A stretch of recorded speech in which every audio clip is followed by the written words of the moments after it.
কোনো অনুষ্ঠান বাড়ি বা পুজো পার্বণে এই ফেস প্যাকটাকে যদি তোমরা একবার ব্যবহার করতে পারো তাহলে ত্বকের মধ্যে থাকা সানট্যান, তার সঙ্গে ব্রণের সমস্যা, ওপেন পোর্সের সমস্যা এবং তৈলাক্ত ত্বকের সমস্যাও কিন্তু খুব সহজে দূর হয়ে যাবে। আর মাত্র কয়েকটা দিন পরেই পুজো, আর পুজো মানে আমাদেরকে অনেকটা সময় বাইরে কাটাতে হয়, শপিং করতে হয়, তার ফলে আমাদের পুরো মুখের অবস্থা কিন্তু বেহাল হয়ে যায়। আজকে আমি তোমাদের সঙ্গে যে রেমেডিটা শেয়ার করব সেটা ব্যবহার করলে পুজোর আগে কিন্তু তোমাদের ত্বকের মধ্যে অনেক পরিবর্তন আসবে এবং পার্লারে গিয়ে ফেসিয়াল করার কোনো প্রয়োজনই হবে না। এমনিতেই তোমাদের ত্বক কিন্তু সুন্দর হয়ে উঠবে। কোন কোন জিনিসগুলো তোমরা মেশাবে, সপ্তাহে কদিন ব্যবহার করবে, সব কিছুই কিন্তু বলে দেবো। ঝটপট করে রেমেডিটা দেখে নাও। সবার প্রথমে ফেসটাকে খুব ভালোভাবে একটা টিস্যুর সাহায্যে ক্লিন করে নিয়ে নিচ্ছি এখানে 1 চামচ মতো টক দই। তার সঙ্গে মিশিয়ে নেব কয়েকটা চিনির দানা। এরপর টক দই আর চিনির দানাটাকে খুব ভালোভাবে মিশিয়ে নিয়ে হালকা হাতে 3 থেকে 4 মিনিট মুখটাকে খুব ভালোভাবে স্ক্রাবিং করব। চিনির দানা কিন্তু আমাদের ত্বকের জন্য খুব ভালো স্ক্রাবার হিসেবে কাজ করে, আর টক দই কিন্তু আমাদের ত্বকের যে কোনো কালচে ভাবকে কিন্তু খুব সহজে দূর করে দেয়। আজকের এই রেমেডিটা কিন্তু ছেলেরাও ব্যবহার করতে পারো। যে যে জায়গাগুলোতে আমাদের ব্ল্যাক হেডস হয় সেই জায়গাগুলোকে খুব ভালোভাবে স্ক্রাবিং করে নেবে, তার ফলে দেখবে ব্ল্যাক হেডস এবং হোয়াইট হেডসের সমস্যাটা কিন্তু খুব সহজে দূর হয়ে যাবে।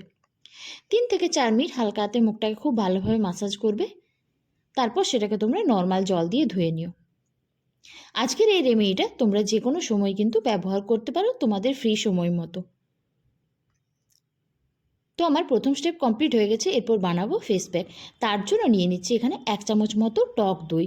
টক দই কিন্তু যে কোনো ত্বকের জন্য খুবই উপকারী। এখানে 1 চামচ মতো টক দই আমি নিয়ে নিয়েছি। এরপর এর সঙ্গে মিশিয়ে নিচ্ছি 1/2 চামচ মতো মুলতানি মাটি। মুলতানি মাটি তৈলাক্ত ত্বকের জন্য কিন্তু খুবই ভালো। তার সঙ্গে নিয়ে নেব এখানে অল্প পরিমাণ মধু। এরপর এর সঙ্গে মেশাতে হবে 1/2 চামচ মতো চন্দন পাউডার।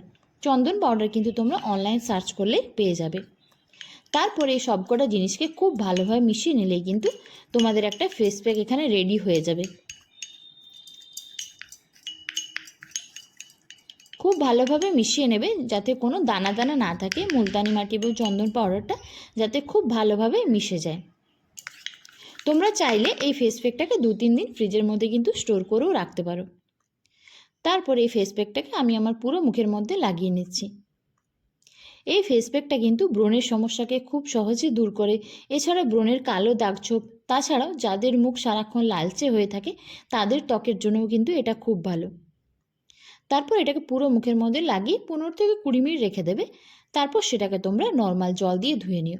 সপ্তাহে 2 দিন তোমরা এই রেমেডিটা ব্যবহার করে দেখো, দেখবে পুজোর আগে কিন্তু তোমাদের ত্বক থেকে অনেক সমস্যা কিন্তু খুব সহজে দূর হয়ে যাবে।